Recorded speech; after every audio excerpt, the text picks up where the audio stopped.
joining straight away, you are here at Bondex Talks. We're joined by Daniel Brunsdon, developer and customer success at Human Passport, with a fantastic handle. Go drop him a follow straight away. But Daniel, we're here to talk all about Web3 identity, how you guys are helping solve that and our partnership together, and really want to dive deep on the kind of state of play right now when it does come to what's next in the world of identity and Web3. But before we dive in, I'd love you just to maybe do a quick introduction to yourself, a bit about your company that you're working for, who I'd say is Human Passport. I've already got it wrong. You tell us a bit about yourself and about the company. Absolutely, yeah. So I've been working in Web3 for a couple of years now. I came from the Twitter world. I was working for the Twitter developer platform, but I really got involved with Web3 as much as I could while at Twitter, which led to jumping over to Gitcoin. When at Gitcoin, I was working as the DevRel and kind of like traction guy for Gitcoin Passport. And over the past year or so, we've had a couple of things happen with Gitcoin Passport. First of all, it spun out from Gitcoin. And then we were very excited that back in December, the Passport organization was acquired by Holonym, which is another amazing identity provider in the space that's doing amazing, like really great things with their tech. And so now we are officially Human Passport, formerly Gitcoin Passport. So it's the end of a really great journey. But now I am the developer and customer success lead for all of Holonym. So not just Passport. I am still extremely dedicated to the Passport team and doing a lot of things with Passport. But now I have actually expanded roles and I'm working with the overall Holonym organization and their products as well. Come on, it sounds like you're moving up in the world there, Daniel. Well done. That's fantastic. Yeah. I'd love you to maybe just to shine a light. So users from Bondex will definitely be familiar with Passport XYZ as it's known. I think it's still called that in our app. We may well need to go back and change that. But I would love you to kind of paint the picture as to what it is that you guys are actually trying to solve. Like, why do you guys exist? What's the kind of mission that you guys are on? For sure. So on the Passport side specifically, we're just trying to make Web3 a more fair environment that is built around humans, unique humans, as opposed to other bad actors or malicious folk who are trying to unfairly take advantage of different programs. So for example, like some of the programs that we protect are rewards programs, so specifically like airdrops. We're also very involved in protecting governance tools. But specifically with Bondex, we also love to partner with folks that are building reputation systems that need to make sure that the folks that are engaging with their platforms are unique humans. So with Bondex, we're a part of Bondex ID and helping to provide points to those folks that are able to prove their unique humanity with Passport. It's awesome. Yeah, and you guys do a great job. It's such a seamless integration as well. And we really loved as well having that integration with you guys. I'd love for you to kind of just paint us a bit of a picture around what you see happening right now in the world of identity and Web3. I find whenever you look at a protocol or at a Web3 app, the more you kind of go down the rabbit hole, the more you kind of realize, wow, like so many things do come down to identity and actually proving who you are, because these Sybil attacks, the bots, they're flipping everywhere. You know, even we got smashed on our last airdrop and we went through so much to make sure that we were able to give as much of the airdrop to the users. And a lot of that was actually going through and running a lot of analysis, but we actually didn't have something like Passport or something like Bondex ID in order to help us verify like these are real humans. But I'd love you just to maybe just kind of paint the landscape for us a bit more about where this product is helping people and where it's finding a fit. Yeah, absolutely. So the anonymity that can come with Web3 is amazing in several different respects, but it also creates a potential environment where folks can spin up like a ton of different accounts and use those multiple different accounts to very unfairly manipulate different programs. We're not just talking like 10, 20. We're talking thousands and they're very clever as well, right? So we've seen this on our side. Like people creating these different accounts, logging in at different, seemingly different times. But then you run the analysis and you see it's all connected. It's one guy, who's just some ultimate hacker pro. Totally.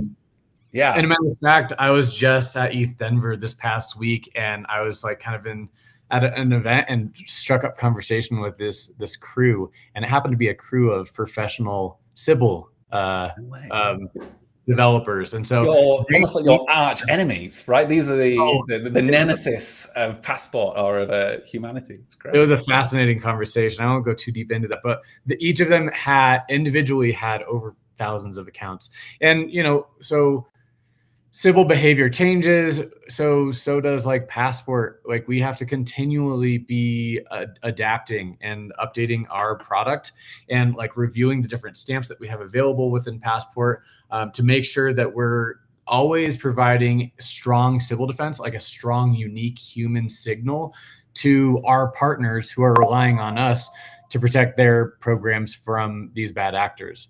And then simultaneously, like, as AI becomes more and more popular, and like people are able to use AI for both good use cases, but also malicious use cases, like it's easier than ever to spin up a cluster of Sybils that has like seemingly human behavior. And so it's getting more and more difficult to protect against these bad actors.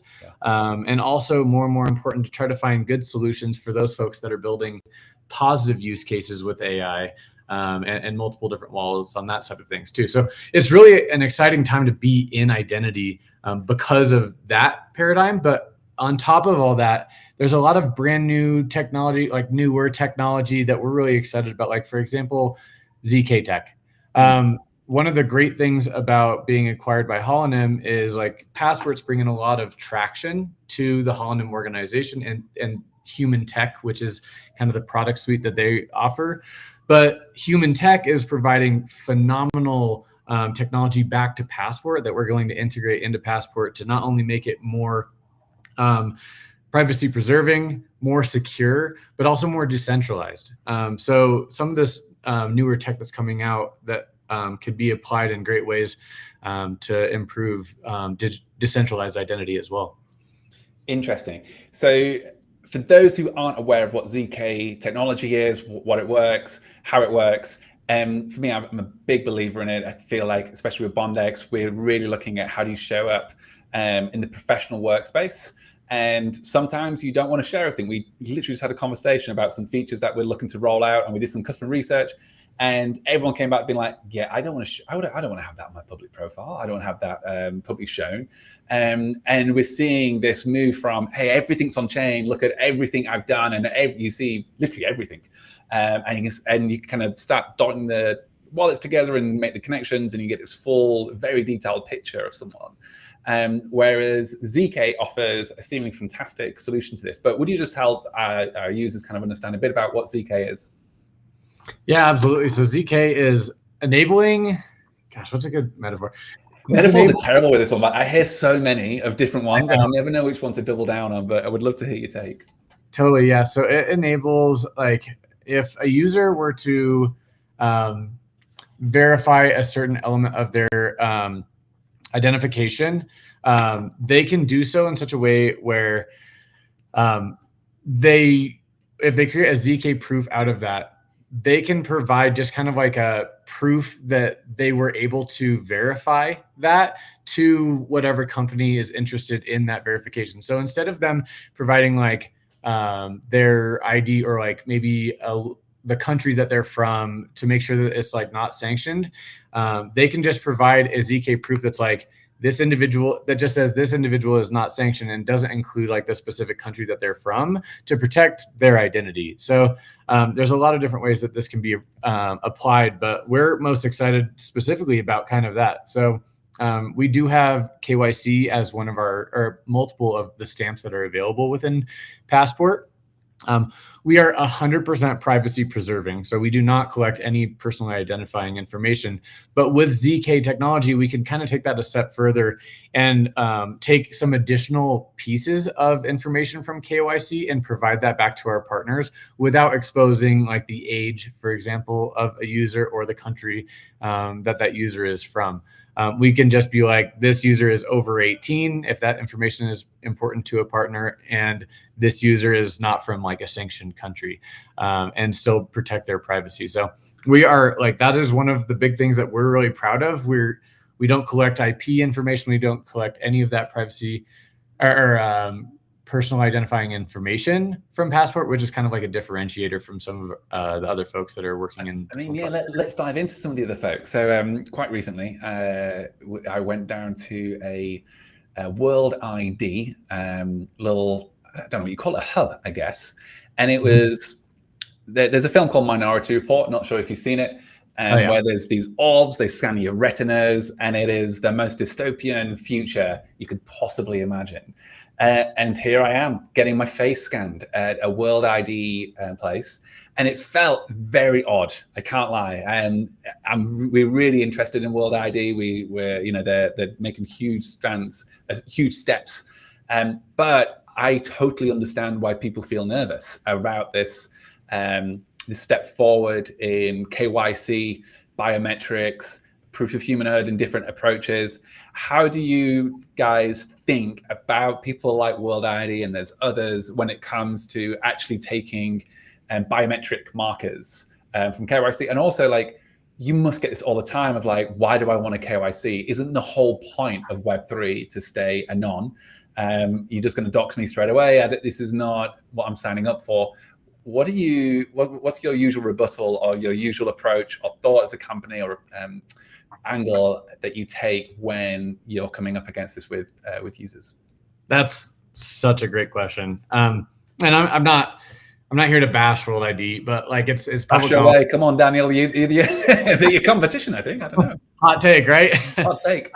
Well, like it's not like, people know that there's like some controversy around World ID, and like people are hesitant to provide their like biometrics to like a single company, which is valid, Like I personally, I don't think that I would actually scan my iris if I were around an orb, just because I'm very, very cautious about like the privacy of my biometrics.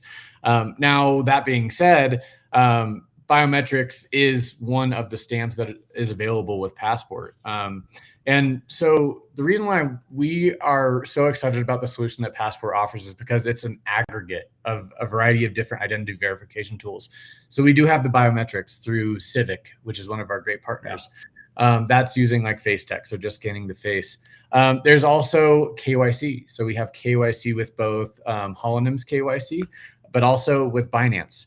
And then we have a bunch of different Web3 like transaction history and just like on-chain activity stamps, as well as some Web2 stamps to make sure that we can onboard some like crypto beginners as well.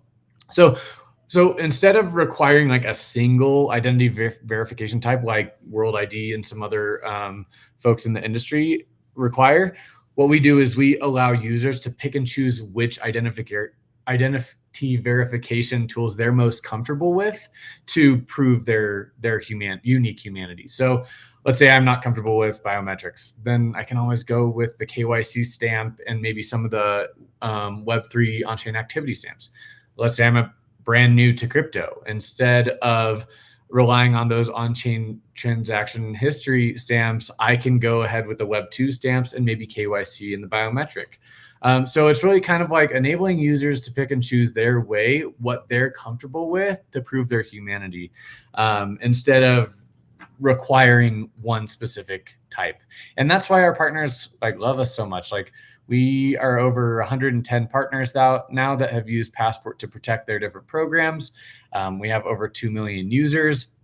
We are constantly working on different ways to add additional verification types to make it the lives of users much more easy, which I can kind of sneak peek some products that we're working on here sometime soon. And we're really trying to make sure that like proving unique humanity is as easy as possible, because it's so critical to so many programs within the Web3 space. It's really interesting, because I do think that there is this line I've seen, actually Ignacio, our CEO, says a lot, he says that we need to have an anonymity, but it also has to have accountability at the same side. Like, you can't just remove the two. Otherwise, you do get these anon attacks, and you get this idea of just because it's anonymous, you can start working in nefarious ways. So the idea of actually, hey, like, there is a backstop, there is an actual way to have some level of accountability. But that really goes against the libertarianism kind of view, right? Of, come on, like, Bitcoin for the masses, we're gonna just live totally anonymously. Like, what's your personal take on that? And then you don't have to say company's take, but like, where do you feel the balance is? That's also a great question. So anonymity is so important in ensuring that people are comfortable with communicating their opinions in a lot of different ways. Like, for example, like I said, I worked for Twitter for 5 years, and like, one of the reasons why Twitter was so effective and like changed the world in such a way, like, for example, with the Arab Spring, was because people felt comfortable anonymously sharing their perspective. Yeah. And weren't worried that they were going to be like tracked by the governments and, like, you know, prosecuted because of their views. So anonymity is extremely important, and I do very much believe that we should continue to promote that as much as we possibly can. Now, to a, like, it can also be a very negative thing. Like, for example, if you're spinning up a ton of different accounts and you're trying to manipulate like a governance program to like shut down a company or like change a company in a way that's not very fair, or like through a DAO vote, or try to unfairly take like more allocation from an airdrop than you really deserve, like, and then just dump it, like, you're kind of, you know, negatively affecting this ecosystem, whereas that allocation could have been provided to a unique human that might have that likely would have provided more high quality engagements to that ecosystem and provided more long-term stability for that ecosystem. So, like, yes, anonymity is important, but like, maybe just like a couple of anonymous accounts per person is fine, as opposed to like being able to spin up like a ton of different anonymous accounts and use those in malicious ways. So there should be an anonymity, but also tooling to protect against abuse of that anonymity. Yeah, I totally agree. I think I had a guy give another kind of take on privacy, and he said, you know, there's some people who, when they come to your house, you keep them at the front door. There's other people who you kind of, you invite them in and you make them a cup of tea, you sit them down. And then sure, there might be a couple you take to bed, who knows? So the idea of like, how much do you share with someone, you should still have full control. And I really think that one of the things people miss with Web3 is that you can spin up, you know, different wallets, different identities, almost different layers. And you can have one layer which is like, hey, like, if I need to actually prove that I'm a real human, let me just use this layer here. But if I want to keep something totally anon, I've got my virgin Bitcoin over here, which I've mined myself. I've got my whatever, you know, you can have something over here that's totally anon if you want it. But there still needs to be a space where we can speak to each other. And I think this is one of the things where Web3 identity really falls down, is that a lot of Web3 solutions just assume that because you're a wallet, you're a real person, which is, as you know, is totally false. And most protocols, I think I saw Pi, they just said, we've got 60 million users. And I'm thinking, no, you don't. As you've got 60 million. I mean, 60 million wallet addresses. But 60 million, that's pretty high. And a matter of fact, we have many people approach us like to potentially like help protect their airdrops that are like, yeah, we have 90 million. And we're like, first of all, maybe you whittle that down a little bit. Like, there are some criteria that you can apply to like whittle it down to just those like people that are actually providing value to your ecosystem. Yeah. And then we'll help to analyze like the remaining of those to make sure that you're just allocating to those high quality, unique humans. And the best part, I mean, even for us, so our airdrop season 2, I'm sure people will be watching this pretty excited about it. But one of the steps that we will 100% be putting in place is that you need to have a Bondex ID. And to get that, you need to have a credential, one of them being passport. And there's a few others on there, and you can connect your Web2 credentials as well. All ways to kind of build a picture that, hey, like you're a real human being with real platforms that you're interacting with, and you're actually verified in these spaces. And then what actually ends up happening is in these protocols where kind of people are looking to kind of claim airdrops or whatever, they end up getting a lot more of the airdrop because it's real users. And that's the part where I get really excited about, which is, hey, yes, you can't be super anon anymore, because if we play in that space, we're just looking at wallets, and you're hanging out with people who have thousands of wallets, having great chats with them at ETH Denver, which is fantastic. I'd actually love to know a bit more about that. But that's the world which most airdrops live in. And so this new way of showing up in Web3, I think is going to be really interesting. And people are going to have to really start learning, hey, I've got to swap between these identities. When I want to be anon, I'll be anon. When I want to actually participate and in something, then yeah, I need to make sure I've got some type of Web3 credential. Yeah, I mean, it's security best practice to have multiple different wallet addresses. Like that is not lost on us. And a matter of fact, I think I have like 7 or 8 for just different use cases. And so what we are aware of that, and we are aware that right now we're like a one passport, like one unique identity solution right now. And we are exploring a couple of different ways that we can actually enable users to connect stamp or aggregate stamps into a single wallet address to be able to use that like hot wallet to be able to engage with our different partner programs. So that is coming. We actually just won a 100,000 ARB grant from Arbitrum to explore that work, as well as like some of the work that we're doing with the new Holland products might enable that as well. Awesome. So very excited. Run me through that a bit deeper. So you're going to be now, repeat all that. I feel like I just heard a couple of words and I'm like, okay, I kind of want to know more. Or share what you can. I know it's a product coming out. Yeah, absolutely. So let's say, let's use me, for example. I have a hot wallet. I have an ice wallet. I have a couple wallets that I use to specifically engage with different governance programs. I have a specific wallet to manage my Farcaster account. And I'm sure you've got a couple of wallets that you've lost in phishing accidents as well, Daniel. Just those ones that have just fallen away. You know, I'm going to knock on wood here. I actually have skirted away from any of the hacks, thank God. And I hope that that's not encouraging anyone to try to do that here, but know that I'm onto you. But no, like I have several different wallets, and you know, each of those wallets carries with it transaction history. Each of those wallets carries with it like a set of engagements that have human signal. And for me to then just go to like one wallet and be like, okay, like let's say I'm using my Farcaster wallet as my passport connected wallet.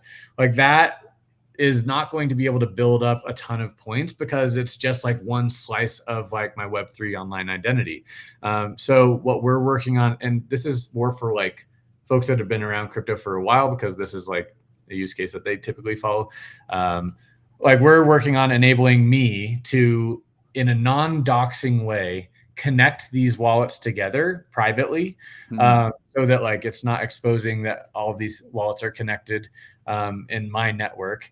And then like I can get some stamps with this wallet, I can get some stamps with this wallet, but then I can assign those stamps to a single wallet address to build up a high enough unique humanity score to be able to participate in different programs. So for example, maybe I got the Ethereum stamp, which looks at Ethereum L1 and several different L2 transaction history with this wallet, because that's where I do most of my transacting.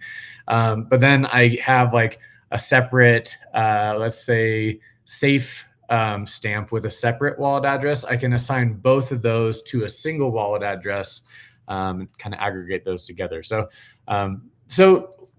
like, you know, some people might be like, okay, that sounds like a Sybil, but there are like really good use cases for having multiple different wallets, and we want to support that because it's important for security. Now, we want to do so in such a way that it's not enabling Sybils. So we do deduplicate stamps in case like you try to verify the same Google account with multiple different accounts. Like you're not going to be able to aggregate those into a single address. But we do want to make sure that we're enabling anyone across Web3 to easily prove their humanity. It's really interesting. And I think if someone, logged into your platform and added 20,000 accounts, they'd probably be flagged, So like, I think it sounds you're on the right mark. Well, what we aim to do is we aim to have the cost of forgery, and I'll go into what that term means in a second. We aim to have the cost of forgery as high as possible for bad actors, but it to be as cheap as possible for humans to be able to prove their unique humans to be able to prove their humanity. So cost of forgery just means like, how expensive is it for each new Sybil account to try to break through that human threshold? Have you guys got a number on that by any chance? That's super interesting. We do. I'm not going to share it here, but we do definitely have a number on that, and we aim to like kind of keep that number constant. So, but it's a very critical number because, like that means that only certain amount of Sybils are going to get through that had to pay a ton of money to be able to actually like spin up that account. And even then we have tools on the back end to track those folks down and to eliminate them from partner programs. So we have this really cool modular identity verification suite of products that we use with our different partners, which I can go into. Well, hunting them down, tracking them down, all sounds a bit dystopian there, Daniel, can't lie. But no, it's needed, right? It's needed here. It's a constant battle, yeah. It is truly something that, we'll always have to keep after and keep track of. One of the things we've been thinking about a lot with Bondex is this idea that, again, like we had a bunch of user calls the last 2 weeks, and we've been jumping on calls with different users, and one user, we were asking him, how is it finding work? And he's like, look, I gotta be honest, I live in a country where when I tell him that country that I live in, it's hard to get even noticed. He goes, I'm only finding work when I get referred or whatever. I'm like, that's really hard, right? So there's one thing, okay, for us, like proving that someone's a real human. And then we feel what we're bringing is this idea of like, well, how is your reputation in the work that you do? And how are you showing up as a professional online? And how can we bring in as many data points as possible to help you break through the noise? But the thing that I think is interesting is that I feel like we're coming to this kind of convergence moment where work really should be borderless. And if you are a phenomenal person, you're a phenomenal developer, whether you're in India or whether you're in San Francisco or whether you're in Australia, it doesn't matter. Like the idea of your location being deterministic for whether someone can interact with you, or if you put it in Web3 terms, someone can open up a contract with you, a smart contract. That for me is where we're heading to, which is actually, how do we prove that people are human? How do we help break down these borders? I'd love to know if you have any thoughts on that, this idea of a borderless world. I mean, we're talking full globalization here in some respects, but right. How does that play into your own personal view on the world and lens on the world? Absolutely. I mean, look, talent is talent at the end of the day. And if an individual who works in the country that, I don't know, might be having challenges finding work, like if they're able to prove their reputation, if they're able to prove that they can do a job well, then, oh my gosh, they should totally be considered in the global movement of building valuable things for the world. Now, like one of the things we've done previously is like we've been built into reputation systems such as yours. And we've also we've built some tools of our own. Like, for example, we were working with a partner that was interested in tracking down or building like a reputation system around how effective developers are at contributing to like ZK GitHub repos.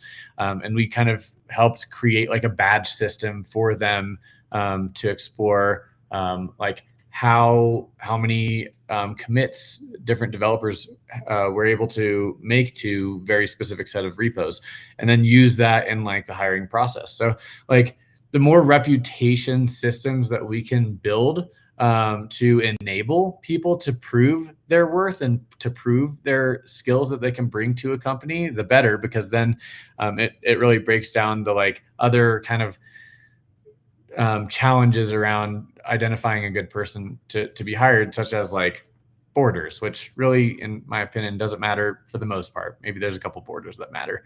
But really at the end of the day, let the talent speak for itself as opposed to like a geographic location. Interesting. Yeah. I actually, I know I'm kind of going to go back myself here, but I do believe that well, in my own personal experience, there is one thing having a really strong, like a really strong skill set. And then there's another thing as well, actually being able to culturally gel with the team as well that you're working with. So yeah. I think that's one of the things that I think people are actually waking up to and recognizing, is that actually, you know, when you're working people from totally different cultures, it's not as easy as easier flow. When I go back to the north of England, where I'm from, I feel like I can just relax. People understand my humor. I don't have to explain myself. I can really just lean into the accent as well. And there's a comfortability, like a degree of thinking that I don't have to exert into, like, you know, doing this kind of minor translations about cultural appropriation, cultural translation. And I feel like that might be this new movement, which is, oh, hang on, we're solving for skill. We're solving for identity, we're solving for cross-border payments. But this idea of it's actually easier to work with people who just kind of get it without you having to triple check or explain. My previous job, I worked with a lot of Brazilians, and I quickly realized it's very passionate, very emotional, everything's heightened, and it's not just a middle of the road conversation, it's either up here or down here. And I feel like that's where we're now going to be working as a workforce, is actually not just people who have the right skill sets, but maybe who just fit in that culture, or fit and gel with the team in different ways. And great, the more people at the table, the more diverse, fantastic. We love that. But yeah, I think that's an interesting movement that we'll start seeing. Yeah, you know, I love that you brought that up, because so I'm developer relations, so I do have some technical skills and like to build things myself. One of the things I've started doing with the, like, now that windsurf and cursor is available, it definitely makes my life a whole lot easier. I've been building my own app, actually, outside of like Holonym and Passport, that is kind of enabling users to answer certain quizzes, or like kind of identify like how they spend their time.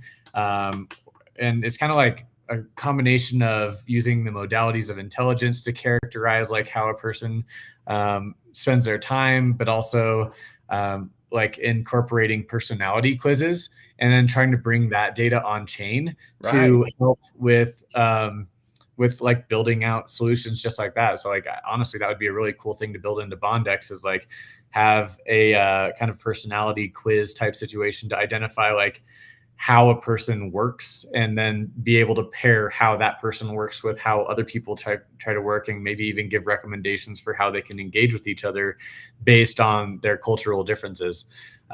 I just got back from Japan actually a couple of weeks ago for a Japanese ski trip. And so I was being from the US, we have very different cultural archetypes, us in Japan. And so it was really interesting to experience that again. And it just got me thinking even more deeply about like how valuable that could be in an on-chain setting, to have identity, like user data on that front.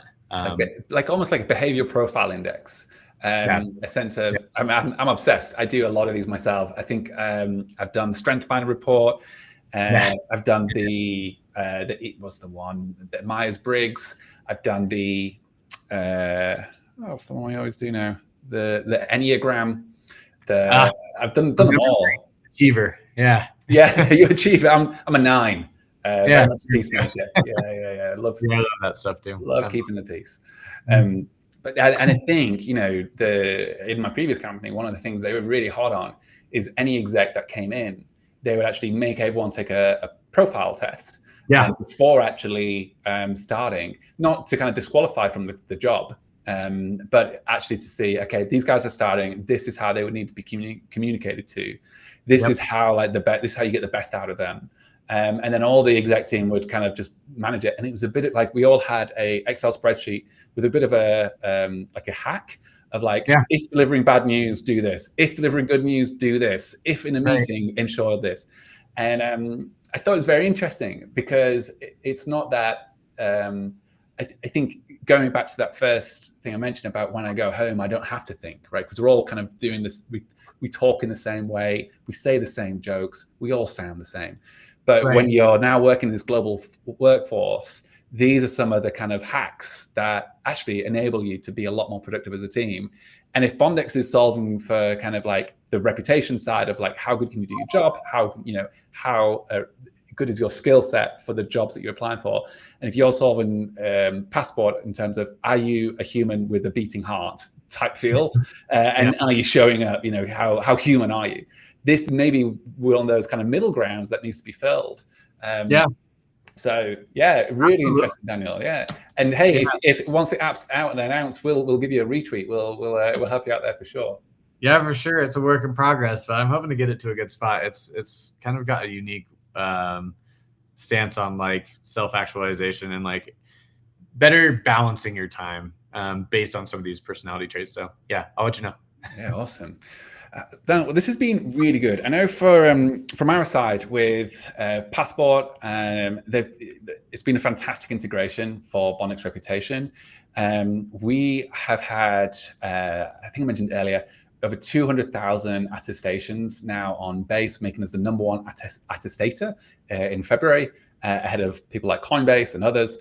Our user base is going nuts for this Bondex ID.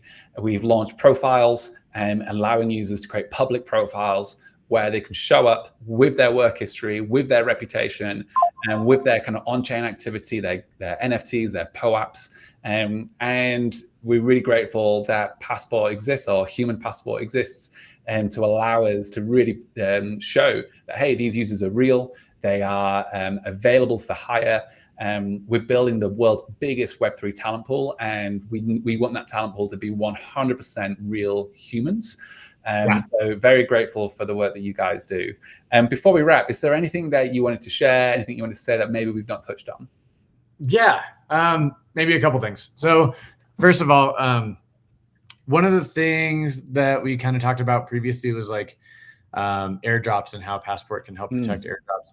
One of the things that we, not necessarily Passport, but Human Tech as a whole, the Holonym product suite can do is we work with a lot of folks to provide like bespoke data analysis, where we can take a list of wallet addresses, run it through a couple of different types of data analyses, and provide a really strong recommendation for like how to allocate to different users. We've supported Story. We've supported a bunch of different airdrops recently. We have a big one. Story, that was one of our more successful airdrops, and it's because they kind of used a couple of our different like modular offerings that we have to build this custom proof of humanity solution for that, and we're super excited about it. But one element was this data services. So we run all those wallet addresses through a pretty sophisticated supervised machine learning model. And then also we cluster together different wallets based on certain activities that we see on chain. And then we provide that report back to like our partner, and they identify, okay, this is helpful, and pair that with their own data and decide how they allocate. So one thing that we're really proud of, one thing that we're working on quite heavily right now, and it's been quite successful out in the wild. So if anyone is interested in learning more about that, my DMs are open. I'd love to chat with you on that front. Also, you all, in case you all are interested over on the no, it sounds awesome. We did the same. I wish we'd have known about you earlier. We did work with a company called Innerworks to help us on the cleaning process. Cookie3 were also helped us as well, because we needed this. Like, we didn't have anything like Passport on our first airdrop, and so we've got a full article where we've broken down exactly how many users we had originally on the airdrop and how many we delivered to. And I think we were able to reduce it massively by like 80%, something ridiculous, because every project gets smashed. And we want to make sure that when we do airdrop, as much of that goes to real users as possible. And I think right now we've got, what's that, 1,400 people watching us live, 1,300 people watching us right now. And a majority of those are asking 2 questions for Bondex: when TGE and when airdrop. All I can say, guys, is everything we've communicated is going to be happening. Be very watching this month, and airdrop as well. So keep your eyes out for that. Our season 2 is opening, and Passport is going to be part of that. You can go ahead and build your Bondex ID. Enough of my shill. Daniel, sorry, you were about to say something. I'll let you continue that. One more thing, yeah. So Passport, we've been engaging with users, engaging with partners forever, and like one of our biggest goals is to make sure it's super seamless to be able to prove your unique humanity, like wherever you are. So one of the problems that we've heard from partners is like, okay, it's kind of a pain. Like, I require a user to have a passport. They have to go to the Passport app, and then they have to come back to the program to be able to fully verify their humanity and participate. We're changing that. We are building a what we call Passport embed, which allows partners to take a little Passport module and plug it directly into their website. And so what happens is, like, if you log into that partner website with your wallet address, we'll automatically know that that's the wallet address that we should start scoring. We can automatically verify a ton of stamps without you doing anything. Like, for example, all of the Web3 stamps that are just looking at transaction history. And so many people will just be able to participate without having to do anything, without having to go to the Passport app specifically.